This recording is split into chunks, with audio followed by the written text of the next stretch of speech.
분당에서 온 42살 신경준이라고 합니다. 네. 네, 남편이시고요. 네. 네, 분당에서 온 공예원이라고 합니다. 아, 네. 아니 그냥 그래서 아내는 얼마나 마셔요? 제가 볼 때는 저희 와이프는 거의 매일을 마셔요. 그 위스키를 마시는데 위스키요? 위스키 센거 드시고. 위스키 글라스나 이런 컵에다가 한 잔 따라서 원샷. 어? 원샷이요? 원샷을 한다고? 여기 타 들어갈 텐데. 엄청 네. 물로 희석해서 먹어야 네. 될 텐데. 그러니까 저한테 이제 안 들키려고. 안 들키려고. 술 마시는 걸 안 들키려고. 아, 술 먹는 거 빠르게. 싫어하시니까. 아, 몰래 네. 빠르게. 예, 몰래 빠르게. 아마 남편이 알지 못하는 사이에 한 잔이 아닐 거예요. 꽤 여러 번에 걸쳐 빠르게 들이켰을 것이다. 때로는 양주 반 병에서 한 병까지도. 그랬을 가능성이 전 대단히 높아 보이는데 네, 저희 와이프가 이제 어딘가에 술들을 많이 숨겨놔요. 들킬까 봐 네, 여기저기 좀 숨기고 또 들고 다니기도 하고. 들고 다닌다고요? 네, 술을? 가방에. 가방에요? 아니 그냥 평상시 있는 것처럼 뭔가 이렇게 딱 그냥 준비가 돼 있어야 되는 마시지를 않는다고 하더라도 우리가 이제 보통 남편이 출근하고 없는 사이에 아이들 학교 가고 또 혼자 있을 때 부엌에 몰래 술 숨겨놓고 먹는 사람들 우리가 키친 드렁크라고 많이 부르죠. 이분들이 부엌에 있는 걸 자꾸 들키는 거예요. 그래서 뭐 하냐면 여자들은 스킨을 쓰죠. 네, 스킨통에다 넣어요. 스킨통에다 넣어요. 네. 대부분 스킨은 약간 알코올 향이 나요. 맞아, 맞아. 그래서 딱 감추기가 좋거든요. 선생님 그걸 알려주시면 어떡해. 그걸 알려주시면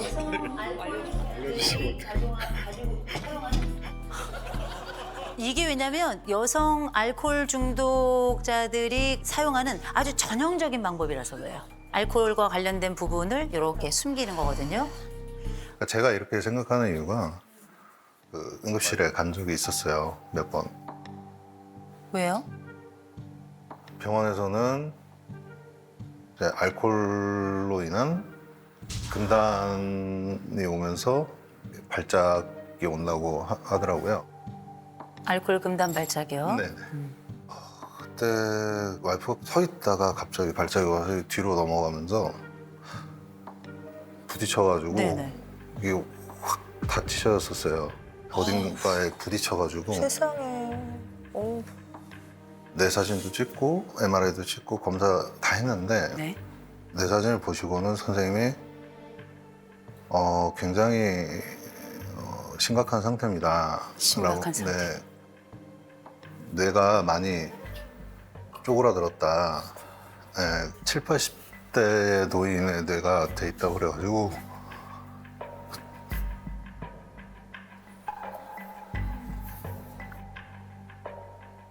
아내 지금 몇 살이에요? 34살이요. 34인데 지금 뇌가 쪼그라들었다고요? 계속 술을 마시면 계속 발작을 할 거고 이 발작은 한번 시작이 되면 이제 점점 빈도수가 많아질 것이고 평생 약을 먹어야 되는데 네. 그때 그래서 저는 이게 굉장히 심각하다라고 받아들이고 그때는 한 일주일에서 10일 정도는 그 약을 먹으면서 이제 술을 좀 안 마시긴 했었어요.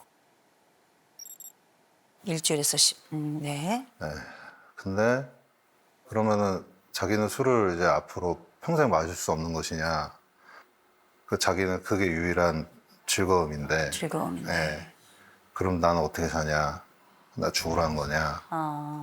아니 근데 이 정도로 또 심각하면 아까 전에도 이제 병원 치료도 살짝 받으신 것 같은데 뭐 입원 치료나 그런 거를 적극적으로 해본 적 있으신가요? 병원에서 일단 저희 와이프가 지금 영양실조고. 네. 그럴 그러니까 거예요. 일단은 이것부터 좀 해결을 좀 하셔야 되고, 그리고 빠르게 알코올 전문 병원으로 가서 치료를 받으셔야 된다고 얘기를 했는데 네. 저희 와이프는 그러면 좀 자극적인 말이 하지만 자기는 죽어버린다. 만약에 나를 강제로라도 입원을 시키면 나는 절대로 오빠 안 볼 거다. 혼자 사라져 버릴 거다. 그러다 보니까 제가 그게 두려우니까 그걸 못하는 것 같아요. 너무 마음 아프다. 그래서 제가 좀 여쭤볼게요. 술을 마셔서 먼저 죽을까요? 아니면 병원에 끌려가서 그 상황 때문에 사단이 날까요? 근데 이기적일 수 있는데 차라리 제가 죽는 게 나을 것 같아요. 차라리 제가 죽는 게 나을 것 같아요. 지난 10년 동안 정신과를 다녔다고 들었어요. 네. 무슨 일이 있었던 거예요? 술 취한 남성객한테 성추행 폭행을 당했습니다.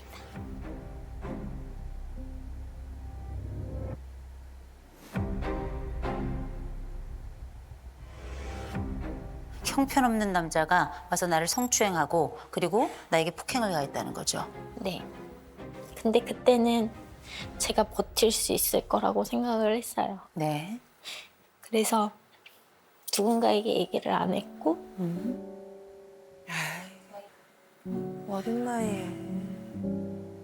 경찰서 가서 하루 동안 조서를 쓰는데 정말 굴욕적이더라고요. 제가 더 이 사람은 용서해주면 안 되겠다라는 생각을 하게 된 것은 네. 알고 보니까 고등학생 딸이 있더라고요. 그 남자에게 네. 아 진짜 와 미쳤나. 쓰레기다 진짜. 근데 이 사람이 집 앞까지 찾아오고 집 앞에까지 찾아왔다고요? 변호사가요. 합의해달라고. 그 변호사분이 저한테 딱 한마디를 하는 거예요. 뭐라고요? 아빠가 빨간 줄을 그어야 되는데 이 삶을 사는 그 딸은 얼마나 힘들겠냐. 이 가족이 얼마나 힘들까. 그 빨간 줄 긋는 그 가족들 어떻게 살아요? 라고 말을 하는 그쪽 거예요. 변호사가 상대 변호사가요. 결과가 혹시 나왔나요? 네. 어떻게 됐어요? 8개월령. 네. 아, 실형이 나왔네요. 네. 어쨌든 이 사람은 법적 처벌을 받았어요. 그건 다행이라고 생각해요. 그러나 우리가 징역을 그 사람이 받는다고 해서 내가 가지고 있는 상처가 없어지는 건 아니에요. 얼마 안 돼서 이제 목포행이었어요. 누가 열차 문을 쾅쾅쾅쾅쾅 막 부수듯이 네. 두드리더라고요. 그래서 나갔는데 저쪽에 어떤 여자가 달리는 문을 깨고 있다고. 달리는 열차의 창문을 깨고 있다고요? 네. 문을 여는 순간부터요. 바람이 그 소용돌이처럼 휘 하고 감싸는데 빨려 나가는 줄 알았어요. 그 여자가 간이석 의자에 이렇게 걸쳐져 있더라고요. 저도 빨려 나갈 것 같아가지고 제가 다리 한쪽을 끼고 무슨 일이 있으신지 모르겠지만 일단 저한테 얘기를 해주세요. 네. 라고 말씀을 드렸어요. 제 손을 탁 잡으시더라고요. 그래서 이분을 살리고 싶다라는 생각을 했어요. 네. 근데 갑자기 저한테 그 잘 안 들리는 거기가 굉음이 너무 심했어가지고 잘 안 들리는데 그분 목소리는 들리더라고요. 저 살기 싫어요. 살고 싶지 않아요. 하더니 그 순간 제 손을 잡고 있는 걸 놓아버렸어요.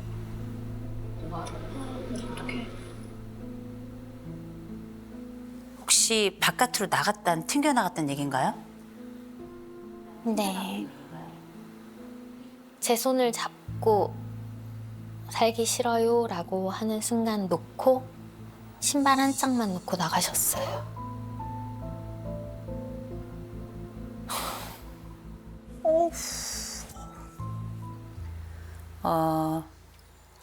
이게 보통 사람들에게는 상상할 수 없는 이것은 무슨 영화에서나 있을 법한 장면이 지금 펼쳐진 건데 여기까지 온 것만으로도 기적이에요. 여기까지 잘 왔다.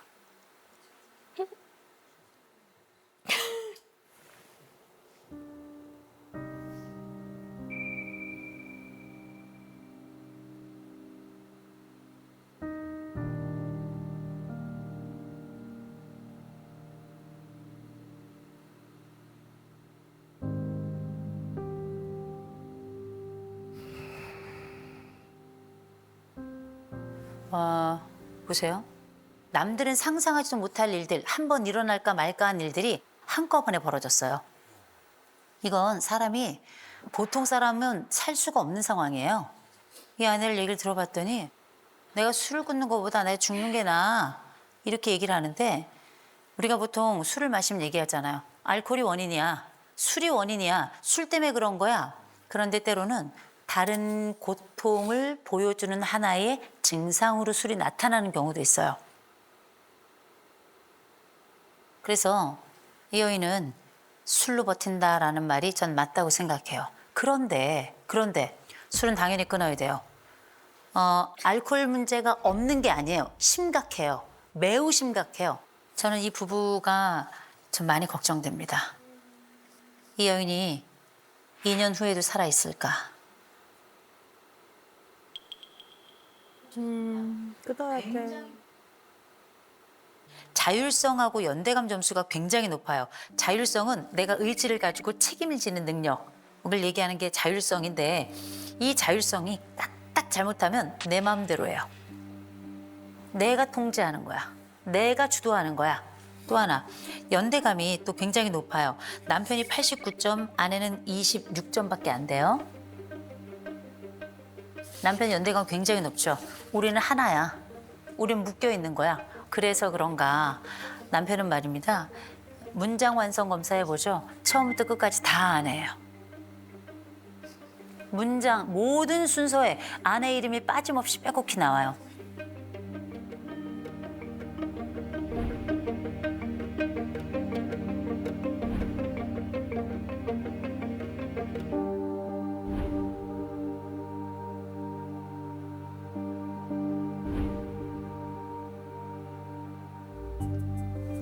이 남자 세계 속에는 아내밖에 없어요. 세상에. 모든 순서에 아내 이름이 빠짐없이. 이 여자 좋아해요. 이 여자를 정말 좋아해요. 그래서 죽으면 안 돼. 그래서 어떻게 해야 되냐면 통제하는 거야. 마시지 마, 먹지 마. 그리고 어떻게 혹시 나도 나 모를 때 술을 마실까 봐도 있지만 기절할까 봐 거품 물고 또 한 번 발작 일어날까 봐 인간 CCTV 아무것도 못해. 전화도 자주 해. 뭐 하는지 계속 봐야 돼. 안 그러면 불안해서 견딜 수가 없어요. 사랑하는 거 맞아요. 그런데 지금은 사랑을 조금 넘어섰어요. 지금 남편은 공동 의존 상태라는 것 안에 이미 들어갔습니다. 내 세상에 아내만 있고 나는 없어. 1%도 없어요. 그래서 친구들 만나고 헬스도 하고 막 몸 뛰고 이런 거 좋아하는 사람이잖아요. 나가지도 않아. 지금은 근육이 살이 됐어요. 최근 2년 안에 거의 20kg 이상이 늘어났을 거예요. 지금 몇 킬로 늘었다고요? 40kg 정도. 40kg. 40kg 쪘다고? 이거 왜 그런 줄 아세요? 남편이 이거 우울로 꽉 찬 거예요. 불안으로 꽉 차 있는 거예요. 이럴까 봐 꼼짝을 못 해요. 정말 울고 있는 건 누군가. 아내는 과거로 울고 있고 남편은 현재로 울고 있는 거예요. 그 말이 맞는 것 같아. 저는 아내에게 말씀드려요. 지금 당장 술을 끊는다는 거 약속해도 거짓말일 거예요. 그래서 말씀드리는 거예요. 지금 당장은 안정화 단계로 좀 가자. 저는 몇 가지 좀 제안을 좀 드리고 싶은데. 첫째, 밥 먹어. 진짜 밥 먹어야 돼. 그래, 밥을 왜 먹어? 식사하셔야 돼. 일주일에 한 번, 일주일에 딱 한 번만 해요. 한 번만 이 남자하고 내가 가고 싶은 카페를 아내가 정해요. 아내가 정해서 술 없는 식사 한 끼만 해요. 술 없는 식사 한 끼. 가장 가까운 데도 괜찮아요? 그땐 술 얘기도 하지 말아요. 아내의 과거도 얘기하지 말아요. 당신이랑 여기 나와서, 자기랑 여기서 나와서 너무 기쁘다. 오늘 너무 예쁘다. 같이 있는 시간이 너무 행복하다. 그렇게 해서 일주일에 한 번은 그 식사 한 끼는 같이 할 거예요. 괜찮아요? 두 번째, 아내는 알코올 병동에 가고 싶진 않죠. 네. 그죠? 알코올 병동에 가고 싶진 않아요. 그러면 한 가지는 약속해야죠. 아내가 다시 한번 술 먹고 졸도하죠? 다시 한번 술 먹고 기절하죠? 바로 입원시키세요. 바로 입원해야 돼요. 그러나 정해진 약만 마시죠? 그러면 병원 안 갈 거예요. 무슨 얘기인지 알겠죠? 그래서 주종을 좀 바꿨으면 좋겠어요. 주종을. 술을 마실 때 집에서 숨겨놓고 마시지 마시고요. 소주 반병 정도 이하로, 가능하면 맥주 반병 정도면 더 좋고, 그렇게 같이 맛있는 거 놓고 먹어가면서 같이 그냥 얘기하는 거야. 아, 이랬어? 저랬어? 마지막에 하나 있어요. 인간 CCTV. 남편 있죠? 남편 죽을 지경이죠. 불안이 커서 환장하겠죠? 아내는 지금 요양은 좀 필요한 것 같아요. 요양. 남편 없는 시간은 분명히 필요해요. 남편이 싫어서가 아니라 나로서의 정체성을 확보하기 위해서 그런 거예요. 그래서 뭘 해야 되냐면 아내에게 좀 자유시간을 줘야 될 것 같아요. 자유시간. 하루 정도, 한 달에 하루나 이틀 정도는 혼자 여행을 살짝 다녀오는 방식으로 안전하게 119가 닿을 수 있는 곳, 이쪽으로. 그래서 저는 아내를 좀 살렸으면 좋겠어요. 남편 좀 섭섭했을 거예요. 우리의 이야기가. 왜 나의 이 아픔은 몰라주나? 왜 나한테 통제라고만 하나? 그런데 이 사랑이 없으면 이 여자는 아마 이보다 혹독한 상황에 있었을 거라고 저는 생각합니다. 그래서 말씀드립니다. 이 남자하고 앞으로 조금 더 삽시다. 조금 더 삽시다. 여기 나와줘서 고맙고 우리가 눈 부릅뜨고 지켜볼 겁니다. 아시겠죠?